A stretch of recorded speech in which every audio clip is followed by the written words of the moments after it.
So we'll have, like a park on or something, hat, nobody even know who you are.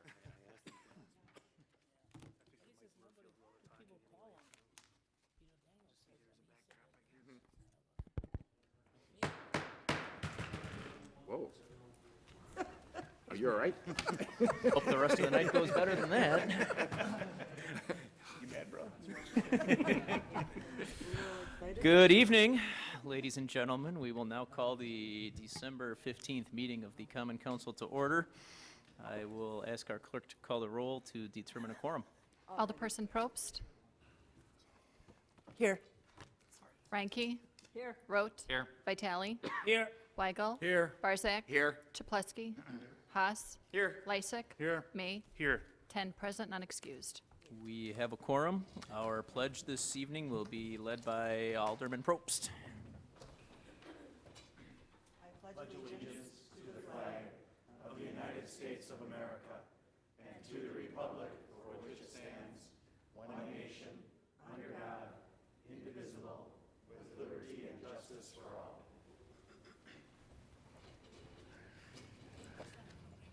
We will move on to item D on our agendas. We have 4 items that are going to be before us for public hearing this evening. I'll ask the clerk to read item number 1. A hearing on the improvement of various alleys by removal and reconstruction of the concrete alley pavement, storm sewer relay, building services, utility adjustments, and storm under drain. Mr. Daniels. Thank you, Mayor Devine. Okay, this is the public hearing for 3 alleys on the agenda. Whoops, what's happening? There we go. Here are the procedures for tonight. I'll talk about the project scope and the cost, and then I will discuss the assessment rates and methods of payment. And then we'll have comments and questions from the Common Council and then from citizens. Then the public hearing will be closed. The project will be referred to the Public Works Committee for discussion and a vote. And then it will come back in here tonight for the final decision by the full Common Council. Where's my mouse? Hello? Let's try this. There we go. Okay. Here are the 3 project limits. All 3 alleys are between 58th and 60th. First one is right next to Roosevelt School. It's 14 feet wide. It was paved originally in 1931, so it's 84 years old. And then it was resurfaced in 1986 with asphalt, so that part is 29 years old. The second alley is 15 feet wide. That was originally paved in 1927, so it's 88 years old. Then it was covered with asphalt in 1972, making the top layer 43 years old. And then the third alley is from Scott to Madison. That's 13 to 14 feet wide, paved in 1927, like the other one, 88 years old as a result. Then it was resurfaced with asphalt in 1972, so that asphalt over the top is then 43 years old. This is a picture of the first one. It's got extensive alligator cracking, as we call it. The pieces there are about the size of your fist. The pavement is completely gone, severe pavement deterioration. The next alley has been patched. The concrete underneath, you see the cracking here, but the concrete underneath that is the 88 or 84 to 88-year-old concrete. The asphalt resurface that you see on the top is completely cracked. It's very difficult to do routine maintenance on this because there's too many cracks to fill and too many potholes to fill anymore. And then the third alley also has far too many cracks to seal manually anymore. It's been patched, it's got potholes, and it's also 88 years old underneath this asphalt that you see. This is what the finished product would look like, a brand new concrete alley. The drainage down the middle would be restored. It would be nice and straight again. Here's some figures on how this works. We give the contractor 25 days to do each alley, plus any bad weather time. The work does include a new storm sewer and underdrain under the alley, which isn't there now. We would put a 5-inch crushed stone base under the concrete, and then we would put a 7-inch new concrete alley pavement on top of that. Like I said, the center line V, where the water runs, would be restored. A lot of these alleys are so rutted that the water doesn't have anywhere to go anymore. We probably would have to take 2 to 3 feet of the adjoining driveway approaches so that we can get the forms in for the concrete alley, but this would be done, and the concrete driveways would be put back exactly as they are now at no extra cost to the homeowner. The homeowner may contract with the contractor to have additional work done if they want to do the rest of their driveway, and the homeowners would probably have to park on the street for about 3 weeks. No permit would be needed for that. The police would know that people are parking on the street, so still not working. There we go. The project will include several sustainability benefits. The gravel used will be 100% recycled crushed concrete from old pavements instead of mining for new gravel from quarries. Recycled fly ash from coal plants would be used in the concrete to reduce mining for new cement by 30%. New asphalt would be made from 20 to 35% old recycled asphalt pavements to reduce mining and drilling for new materials. So the estimated cost of all 3 alleys together is $153,000, and then the storm sewer under all 3 alleys is $85,000 for a total cost of $238,000. As far as the assessment rates, the alleys, like I said at the beginning, are different widths. So in this case, you do pay for what you get, or you get what you pay for. So if you've got a 13-foot alley, it's $27 a foot, 14-foot alley, it's $28 per foot, and a 15-foot alley is $29 per foot. This explains where the funding is coming from. On the right there, I said that the new storm sewer was going to cost $85,000. So the money for that storm sewer is going to come from the city's Stormwater Management System Fund, which is a citywide fee that everybody pays. So that's 36%. And down on the bottom there, the general fund is going to go towards the new pavement. I said the new pavement was $153,000. The general fund is going to contribute $95,000, and the general fund is made up of citywide property taxes that everybody pays. So at the top there, the special assessments are only paying 24%, or $57,000, towards the new pavement of $153,000. So that's how it breaks out. You'll see that 3/4 of the money is actually coming from people all across the city, and just 1/4 of the money is coming from the abutting residents. Here's a sample special assessment for a 14-foot alley, assuming the lot is 30 feet wide. The assessment rate would be $28.30. You multiply those together, and it comes out to $849. The bills for this would not be mailed out until March of 2017. Payment options at that point would include a lump sum payment, or a 5-year installment plan, or a 10-year installment plan. If you did choose to go on the 10-year installment plan, there is 4% interest, and the special assessments would range from $119 on the first year, 2017, to $88 for the 10th year in 2026. Here's a little explanation about why we do special assessments. We have been doing it for over 100 years, and city residents have actually, historically, paid the full cost, 100% of a new street or alley in front of their property, in order to enjoy the unique benefit that this improvement gives only their property. On this project, as I said, the city will collect $57,000 in special assessments, which is really only 24% of the total cost if you include the sewer. The assessment rate is the same price per foot for all residential properties anywhere in the city, no matter how high the actual bid prices are or where your alley is located. Everybody's paying that same $27, $28, $29 per foot. Businesses, corporations, and manufacturers actually pay a higher assessment rate to ensure that they contribute their fair share. Their assessment rate goes from $34 to $43 per foot. Special assessments are the only way to ensure that tax-exempt schools, churches, charities, hospitals, county parks, utilities, and railroads pay their fair share too. No one is exempt from special assessments, even though there are 430 properties in the city that do not pay any property taxes. And many of these tax-exempt schools, churches, hospitals, and county parks are very large properties, and they only contribute to the city's costs through special assessments. So as an example, Roosevelt School is going to pay $8,500 in special assessments for their alley, and Mount Calvary Pentecostal Church is going to pay $2,500 in special assessments, even though neither of those two properties actually pay property taxes to the city.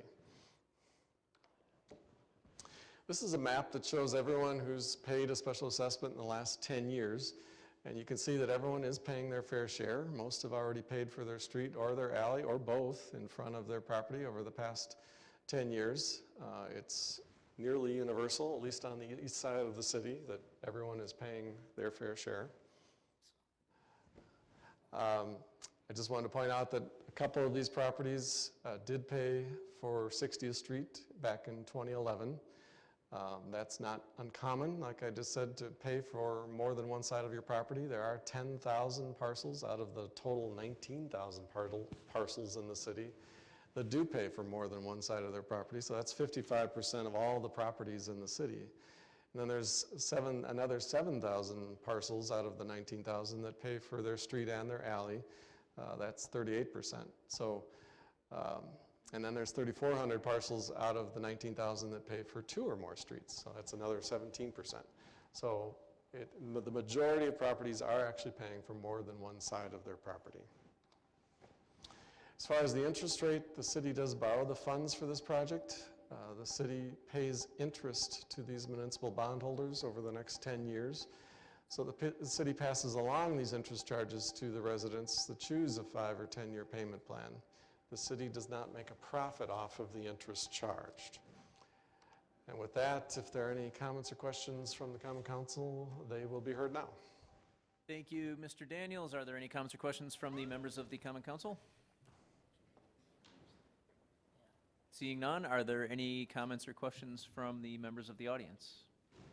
If there are, you ask that you use the podium and the microphone and sign in either before or after your comments, and please start out by giving us your name and address for our record.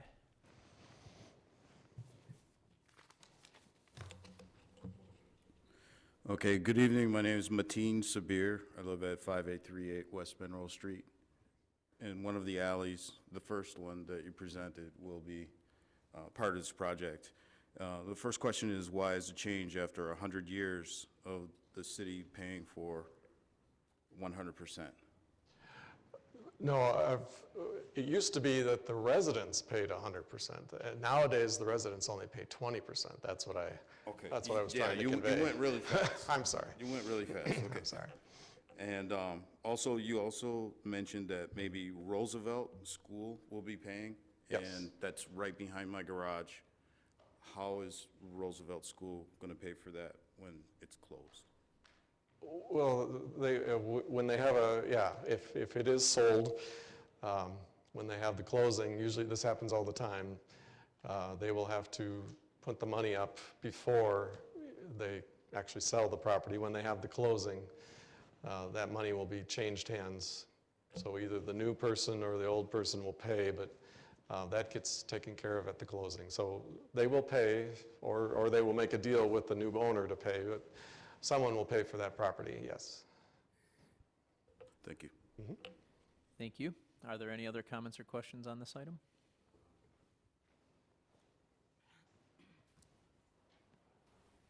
My name is Carmen Aldana. I live at 5827 West Madison Street, and my alley is the second alley. We just went through the city tearing up 58th Street, going from National north, and it was only supposed to take a few weeks, and it went into months. And so I don't know how the work is scheduled, but I want to know how it's going to be managed to make sure that we're not inconvenienced for months rather than 3 weeks. We write right in the contract that they have 25 days to get it done. The first 10 days are usually spent doing the sewer work, and during that first 10 days, you can usually get into your garage. Then when they have to do the pavement the last 15 days, you will probably have to park out on the street. But if they go over the 25 days, the penalty is like $1,000 a day. So usually, it doesn't usually happen on alleys. So if they get penalized, do we get to share in what they're getting, what they're? No, Extra- no, but it doesn't, they don't go over on alleys very often. We have an inspector there every day. We'll keep track of what they're doing, and if it's rainy or the weather's, I'm not including rain days in that 25 days, but, so if it's raining, they don't work, but When is the work scheduled? You we said don't, it'll be in June and July. You'll get a letter before we start to give you exact day when we're gonna start. And then they'll have to let you know when they need you out of the garage, then they will give you another notice, the 48 hours notice that you have to get out of your garage. So you'll get a couple letters from us before that happens. Okay, now, I'm a homeowner, but I have people in my home that also have cars, and are they going to also be allowed to park on the street? Yes, yeah. No- Not just me as Right, a no homeowner? no permits will be needed. The police will know the residents in this alley are parking on the street.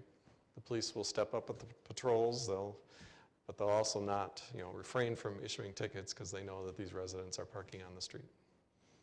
So, Okay, just as long as you note that it took a couple months for 60th Street, or 58th Street to get done. Thank you. Are there any other comments or questions from the members of the audience? Okay, seeing none, we will close hearing number 1, and I will ask the clerk to read public hearing number 2. A hearing on the special use permit for Jersey Mike's, a proposed restaurant to be located within a portion of the existing multi-tenant retail building at 3007 South 108th Street.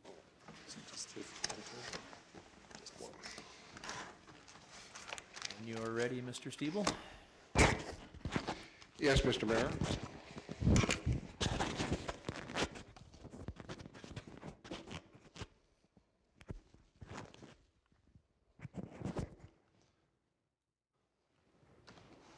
The second one is Jersey Mike's on 3007 South 108th Street, which is the old former Hub Chrysler site.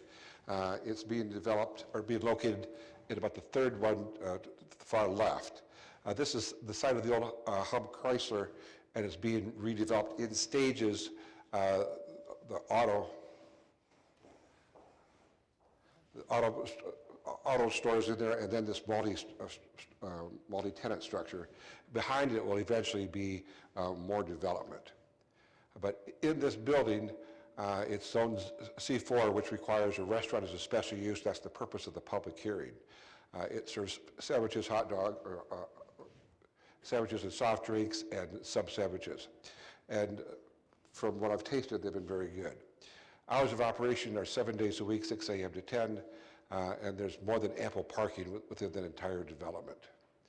The Plan Commission has reviewed this project, has recommended approval, and we've received no objections to date. If you have any additional questions, I'd be glad to answer them. Thank you, Mr. Stiebel. Are there comments or questions from the members of the Common Council?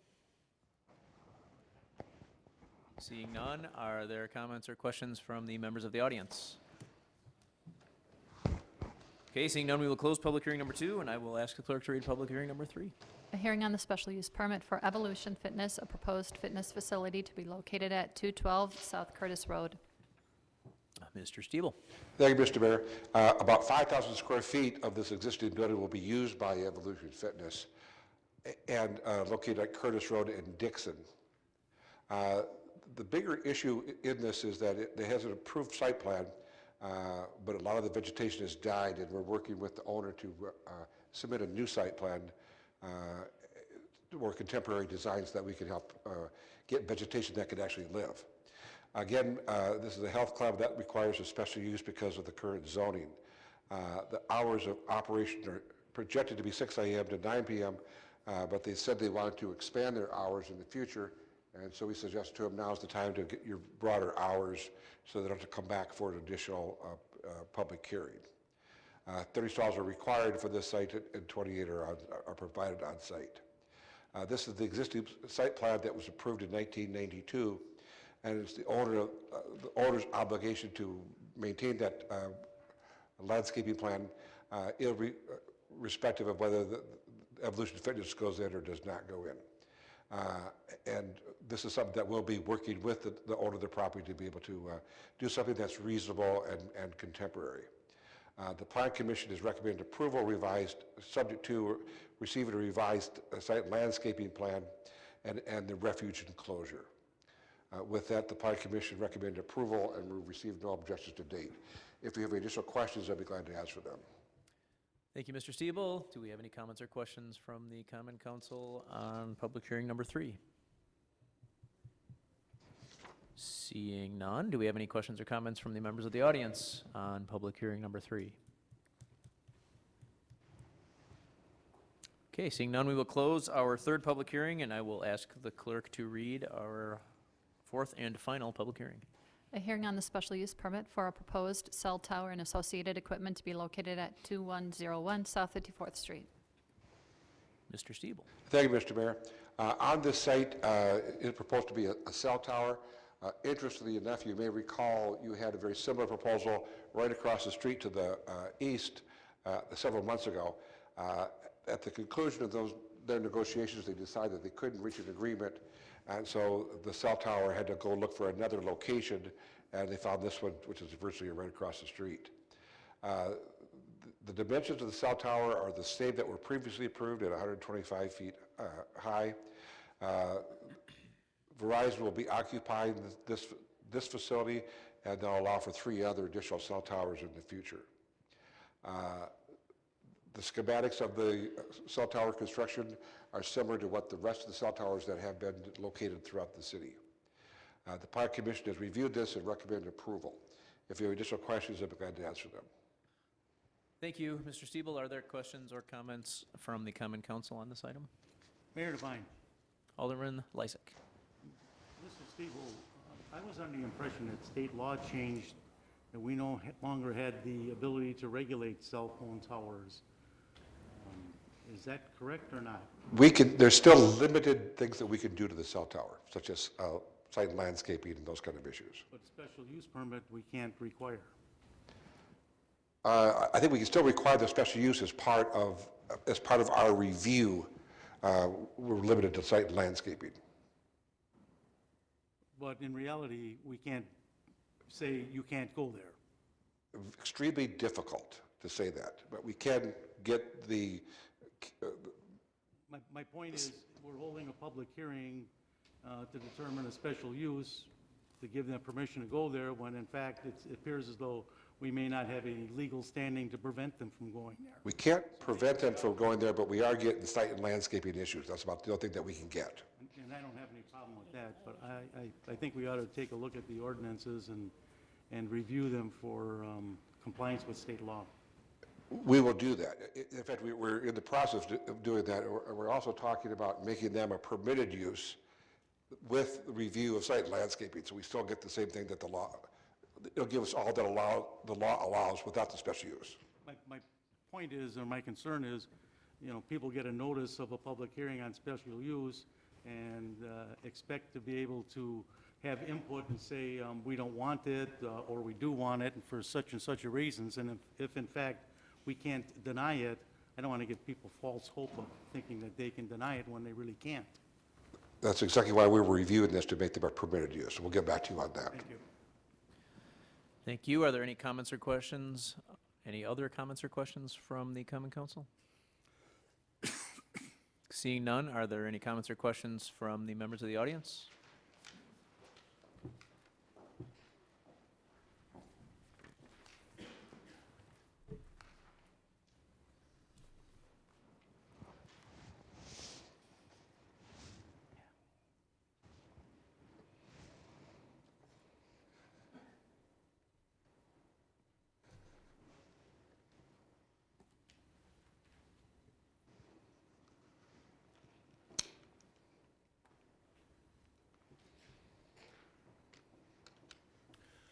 I'm Yuri Xanadi. I live at 1131 South 89th Street. I've been coming here for quite a bit of time, so I've been hearing quite a few of these. And over those instances, I just came up with a few suggestions I'd like to make for when they're spoken through. if possible, I would like to hear some kind of a timeline for when we can expect to possibly, most likely, enjoy the benefits of this. Both of these places sound, the first two sound like interesting and possible fun places to go to, and I just can't keep hearing no timeline about when they might be available, whether it's 3 months or 6 months or a year from now. So I may share this with a friend or whoever, because I believe it's the whole point of these hearings, if approved, that everyone may enjoy these places in the future. So I'd just like to suggest to include some kind of a timeline for the expected future opening of these places in the presentation. So that is my suggestion number one. And the second suggestion, and this comes from my experience in Toastmasters Club, is I'd like to ask to slow the pace down just a little bit. I believe there's no time requirement for the speakers to go through. At least there's nothing written in the agenda. So if possible, please take your time and go a little bit slower for all of us to be able to understand and fully listen well, because in the end, we're the ones who'll be using it, and please just go a little bit slower. Thank you. Thank you. Are there any other comments or questions from the audience on our final public hearing? Seeing none, we will close public hearing number 4, and we will move on to item E on our agendas. This is citizen participation, where residents may address the council on matters of interest to them. Is there anybody in the audience that wishes to address the council under citizen participation this evening? Okay, seeing none, we will close citizen participation. We will move on to item F. Our standing committees will be meeting during recess. The room numbers are listed on page 2 in your agendas, and just to note that Administration and Finance, Safety and Development, and Advisory will be meeting in room 210, which is a change from previous meetings over the last few weeks. Moving on to item G, Mayor's Report. I just have a couple of things. I want to give thanks to one of our employees, Patrick Sloss. He had helped me work on a presentation that we went and gave to the Chamber of Commerce in Hales Corners a couple of weeks ago, and he really put together a nice presentation, and we were going to call it the Dan Patrick Show if that wasn't already taken by ESPN Radio. However, we really had their attention for a long time. A lot of good questions, a lot of good interaction, a lot of exchanging of ideas. And I even saw Village President Bob Royce yesterday, and he said that a lot of people were still talking about a lot of the exciting things that have been happening in West Allis. So that was very encouraging, and I just want to thank Patrick for putting that together and helping me present. I also want to give thanks to everybody who put the Christmas tree lighting and the parade together. I know we had a lot of sponsors. We had a lot of volunteers, including some members from the West Allis Youth Commission.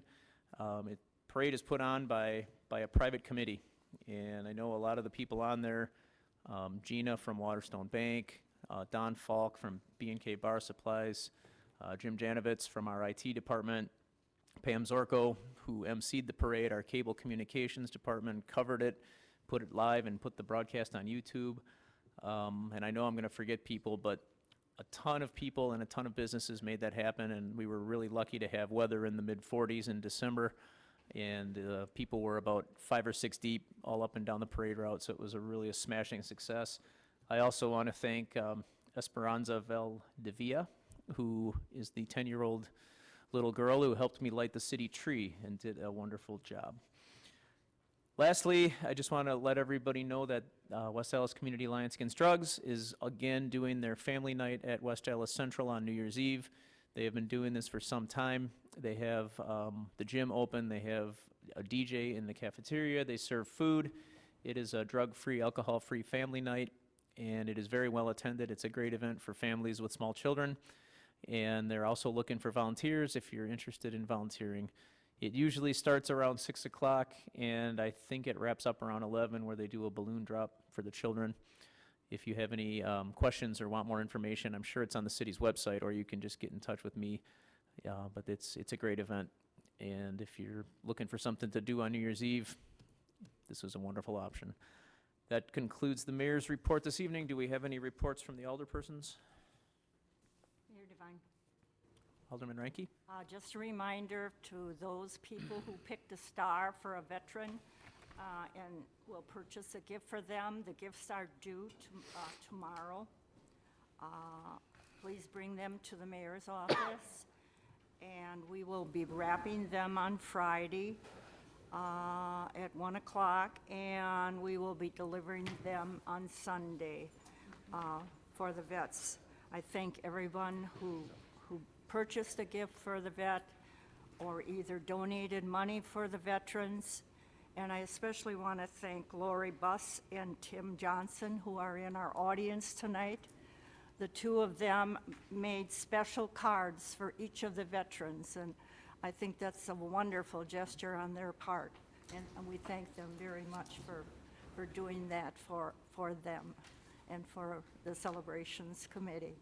Also, if you've traveled West Dallas, you've seen the beautiful, beautiful trees that have been decorated and put up by the Forestry Department of the Public Works. Really, they deserve our thanks because they make our city beautiful, and I want to especially thank them for doing that for us. Thank you. Any other alderpersons' reports? Okay, seeing none, we will move on to item I. Mayor Devine, Alderman Lysick. I move for approval of the minutes of the Common Council regular meeting of December 1st, 2015. Second. We have a motion with a second by Alderman Weigel. Is there any discussion? All in favor? Aye. All opposed? Motion carries. Item J on your agenda is I'll ask for a motion to refer item 6, place item 6 on file and refer items 7 and 8 to the city attorney. So moved. Motion by Alderman Probst, second by Alderman May. Is there any discussion? All in favor? Aye. All opposed? Motion carries. Item K, standing committee reports, we have none. Item L, we have a motion for reconsideration. Mayor Devine, Alderman Chaplesky. I'd like to make a motion for reconsideration on item 9 and move it back to the License and Health Committee. Second. There is a motion with a second by Alderman Barzak. Is there any discussion? Alderman May. Mayor Devine, usually when there's a motion for reconsideration, there's a reason. Is there a reason to send this back? Sure there is. Yes. I'm just curious to know what, Yes, sir. what would that be, that reason? The reason is she wasn't getting the proper notices. Okay, thank you. Any other discussion? All in favor? Aye. All opposed? Motion carries. Mayor Devine, Alderman Lysick. I move that we stand in recess until conclusion of the committee meetings. There's a motion with a second by Alderman Ranky. Any discussion? All in favor? Aye. All opposed? We are in recess.